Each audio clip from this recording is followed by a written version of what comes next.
మిత్రులందరికీ శుభోదయం. నేను మీ హరి. మరి డిఎస్సి ఆస్పిరెంట్స్ అందరూ కూడా మన ఛానల్ అయినటువంటి హరి స్టూడెంట్ కార్నర్ ఛానల్ని చాలా చక్కగా ఆదరించారండి. ప్రతి ఒక్కరికి పేరు పేరున ధన్యవాదాలు తెలియజేసుకుంటున్నాను. ఇప్పటివరకు హరి స్టూడెంట్ కార్నర్ విన్నారు. ఇప్పుడు పర్సన్ చూడాలనే ఉద్దేశంతో మరి లైవ్లోకి రావడం జరిగిందండి మీ ముందుకి. మరి ఈ వీడియోలో మనము డిఎస్సిలో ఇప్పటివరకు ఎగ్జామ్స్ రాశారు కదా, నెక్స్ట్ ప్రాసెస్ ఏంటి, మీరు జాబ్లో జాయిన్ అయిన తర్వాత మీ మొదటి శాలరీ వరకు ఏ విధంగా ప్రాసెస్ ఉంటుంది, ఏ గుర్తుంచుకోవాల్సినటువంటి అంశాలు ఉన్నాయి అనే విషయాలన్నింటినీ కూడా కూలంకషంగా చూద్దామండి. మరి ఎగ్జామ్స్ జూలై 1, 2 తేదీలతో మనకి ఎగ్జామ్స్ అయితే అయిపోతున్నాయి. మరి ఇది అయిపోయిన వెంటనే ఎస్జిటి వాళ్ళకు కూడా రెస్పాన్స్ షీట్లు అయితే 2-3 రోజుల్లోనే రిలీజ్ చేస్తారండి. ఆ తర్వాత మనకు జరిగే ప్రాసెస్ అన్నీ కూడా స్టెప్ బై స్టెప్ చూద్దామండి. తర్వాత అబ్జెక్షన్స్ రైజ్ చేయాలండి.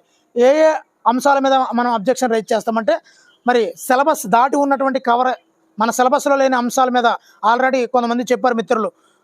పరమాణువుల గురించి కూడా క్వశ్చన్ రావడం జరిగిందండి. అది మన యొక్క సిలబస్ ప్యాటర్న్లో వాడు ఇచ్చినటువంటి సిలబస్లో లేదు. ఇలాగా కొన్ని అంశాలకు సంబంధించినటువంటి సిలబస్లో లేని అంశాలని మనం అబ్జెక్ట్ చేస్తామండి. సో అవి 2 వారాలు టైం పీరియడ్, 1 వీక్ నుంచి 2 వారాలు వ్యవధిలో మనకి అబ్జెక్షన్స్ అనేవి క్లియర్ అవుతాయి. జూలై చివరి 4వ వారం లేదా చివరి వారంలో మనకి ఈ యొక్క రిజల్ట్స్ అయితే అనౌన్స్ చేస్తారండి.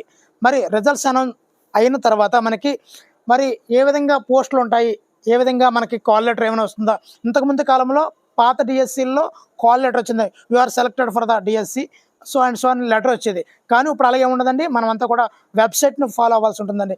ఆ వెబ్సైట్లో ఏ అంశాలు వస్తాయి అన్నది ఇప్పుడు మనం చూద్దామండి. ఇక్కడ రిజల్ట్స్ వచ్చిన అనంతరము 2 రకాల లిస్టులు అయితే ఉంటాయండి.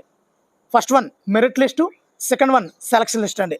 మరి మెరిట్ లిస్ట్కి సెలక్షన్ లిస్ట్కి తేడా ఏంటి అంటే, మెరిట్ లిస్ట్లో టాప్ మార్క్స్ వచ్చిన దగ్గర నుంచి ప్రతి ఒక్క వ్యక్తి పేర్లు ఇచ్చుకుంటూ చివరి ర్యాంక్ వచ్చిన వరకు, చివరి మార్క్ వచ్చిన వరకు కూడా లిస్ట్ వస్తుంది. అదే మెరిట్ లిస్ట్ అండి. మరి సెలక్షన్ లిస్ట్ ఏంటంటే, మరి మెరిట్ లిస్ట్లో పేరు వచ్చింది నాకు జాబ్ వచ్చినట్టు అంటే కాదండి. అది ప్రతి ఒక్కరి పేరుని మీకు ఎన్ని మార్కులు తెలియజేసేదే మెరిట్ లిస్ట్ అండి. మరి సెలక్షన్ లిస్ట్ అంటే ఏమిటి? సో సెలక్షన్ లిస్ట్ అంటే మీరు పలానా జాబ్కి సెలెక్ట్ అయిన వాళ్ళ క్యాండిడేట్లు మాత్రమే ఇస్తే అది సెలక్షన్ లిస్ట్ అండి. ఈ సెలక్షన్ లిస్ట్ని మనం చాలా జాగ్రత్తగా ఉంచుకోవాలండి.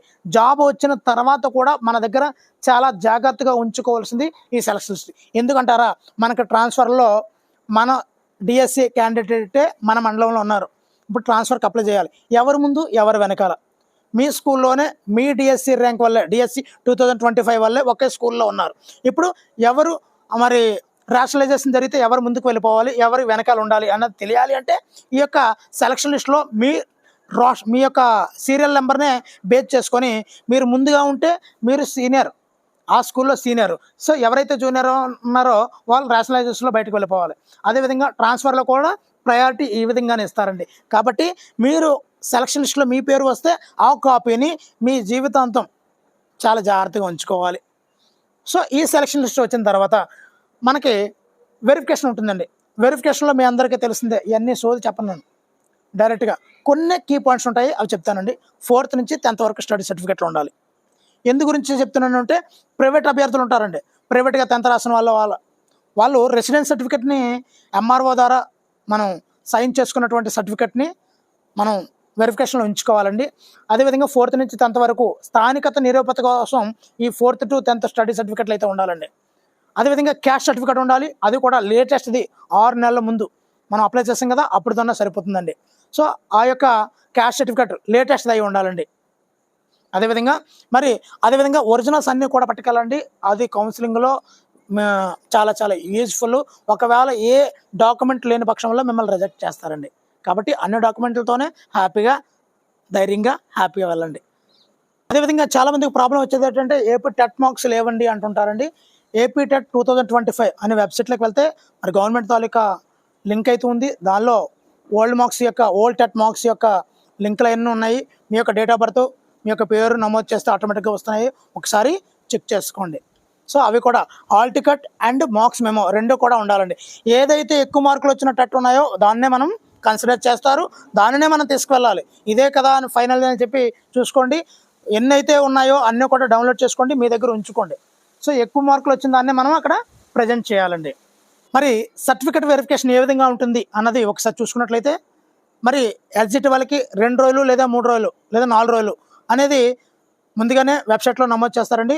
1 to 500 మార్నింగ్ సెషన్, 500 1 నుంచి 1000 ఈ విధంగా మనకి లిస్ట్ అయితే ఇస్తారండి. ఆ విధంగా మనకి ఏ రోజు వచ్చింది ఆ సెలక్షన్ లిస్ట్లో మన నెంబర్ ఎంత చూసుకొని ఆ రోజు మనం అటెండ్ అవ్వాల్సి ఉంటుంది. వెళ్ళే క్రమంలో మన యొక్క ఒరిజినల్ డాక్యుమెంట్స్ ఇక్కడ పెడుతున్నానండి, చూడండి. ఒరిజినల్ డాక్యుమెంట్స్ అన్నీ కూడా ఉన్నాయి. ఆ డాక్యుమెంట్స్తో పాటు 3 సెట్ల జెరాక్స్ కాపీలు కూడా తీసుకెళ్ళండి. వాళ్ళు డిఈఓ ఆఫీస్కి, ఎంఈఓ ఆఫీసులకి అదేవిధంగా ఒక సెట్ని ఎక్స్ట్రా సెట్ ఆ విధంగా ఉంచుకుంటారు. ప్రతి మండల ఎంఈఓ కూడా సప్లై చేయాలి కాబట్టి అక్కడే వాళ్ళు ఇచ్చుకుంటారు. సో ఆ విధంగా 3 సెట్లు అయితే జెరాక్స్ తీసుకువెళ్ళండి. అక్కడ ఏం చూస్తారంటే పర్సన్ యొక్క బేసిక్ క్వాలిఫికేషన్స్ ఉన్నాయి కదండి. ఇంటర్మీడియట్ 50%, డిగ్రీ 55% అవన్నీ ఇచ్చారు కదా మన యొక్క నోటిఫికేషన్లో. ఆ విధంగా చూస్తారు. అదేవిధంగా టెట్ యొక్క క్వాలిఫికేషన్ మార్క్స్ చూస్తారు. మరి బీసీకి అయితే 90, ఓసీకి అయితే సో ఈ విధంగా ఉంది కదండి. ఆ ప్రాసెస్ అంతా కూడా చెక్ చేసుకుంటారు. పెద్ద హడావడి ఏమీ లేదండి. ఆల్రెడీ మనం అప్లై చేస్తాము. ఇవన్నీ విషయాలు మనకు తెలిసిందే, కానీ చెప్పాలి కదా, అన్ని విషయాలు కూడా చెప్పాలి కదా అనే ఉద్దేశంతో చెప్తున్నాండి. నెక్స్ట్ అక్కడికి వెళ్ళిన తర్వాత సో సర్టిఫికేట్ వెరిఫికేషన్ కూడా అయిపోయింది. ఇప్పుడు నెక్స్ట్ ఏంటంటే మన యొక్క డాక్యుమెంట్స్తో పలానా రోజు మనం ఆఫీస్కి వెళ్ళాల్సి ఉంటుందండి. ఇంతకుముందు డిఏఓ ఆఫీసుల్లో కౌన్సిలింగ్ అయితే జరిగేది. మనం వెళ్ళిన తర్వాత పలానా 1 to 100 వరకు నెంబర్లను పిలిచేవారు.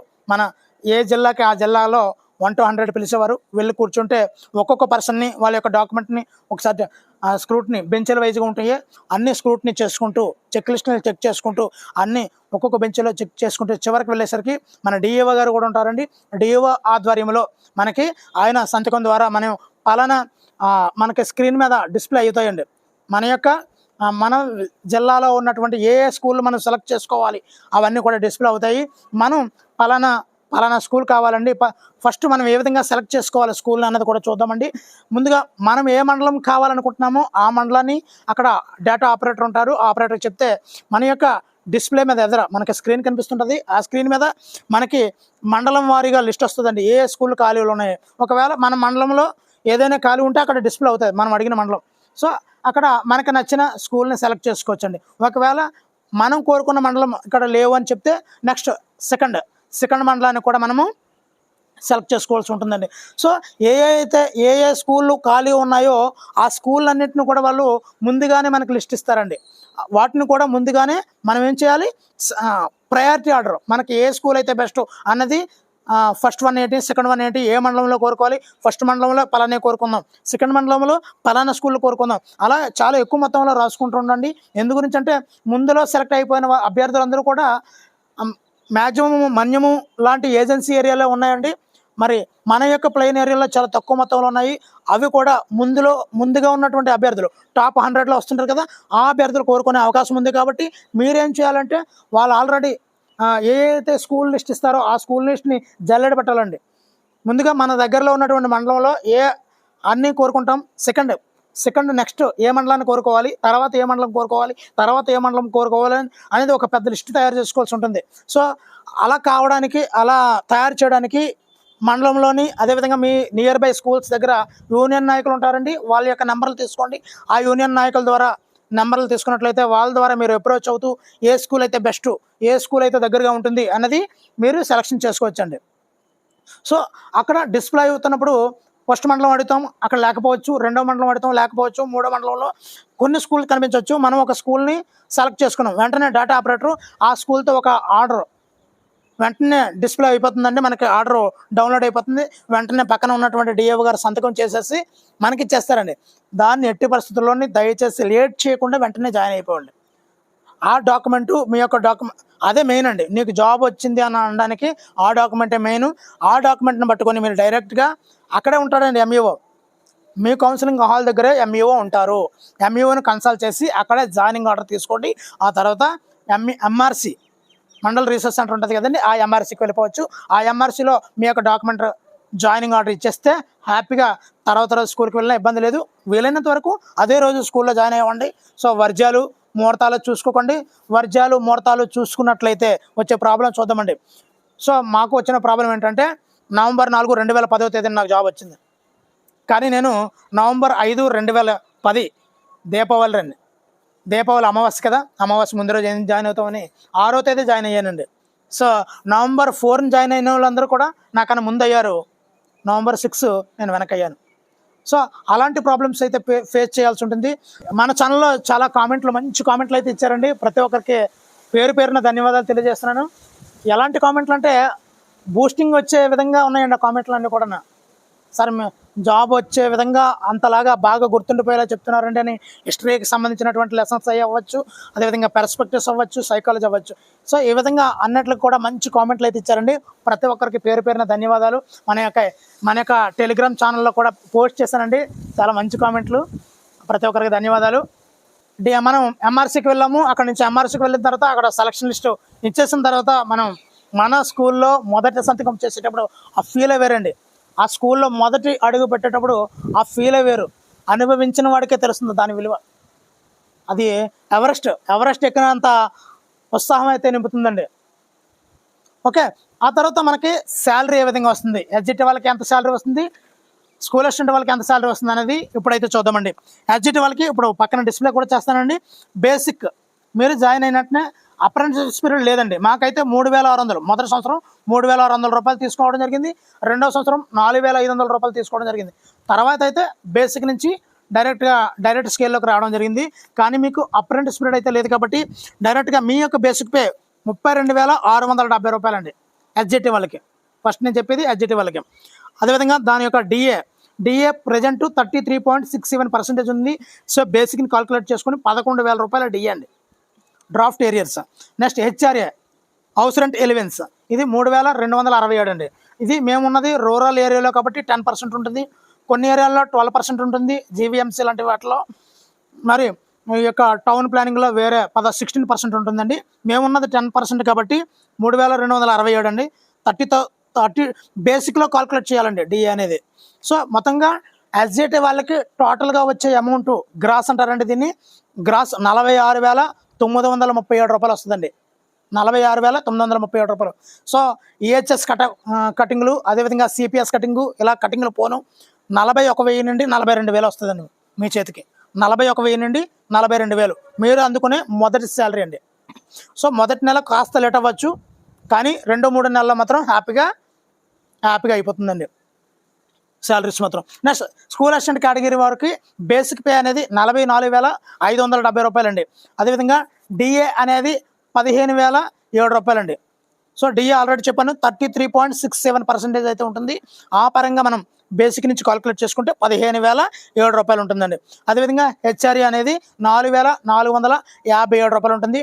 టోటల్గా వాళ్ళకి వచ్చే గ్రాస్ అయితే మాత్రం 64,000 రూపాయలు, 64,034 రూపాయలండి. 64,034 రూపాయలు గ్రాస్ అయితే ఉంటుంది. మరి కటింగ్లు పోను 59,000 నుండి 60,000 మధ్యలో ఫస్ట్ శాలరీ అందుకుంటారండి. ఇదండి సంవత్సరాల కృషికి గాను మీరు అందుకునే మొదటి జీతాన్ని చాలా అమూల్యంగా ఖర్చు పెట్టండి, మీ తల్లిదండ్రులకు ఇవ్వండి.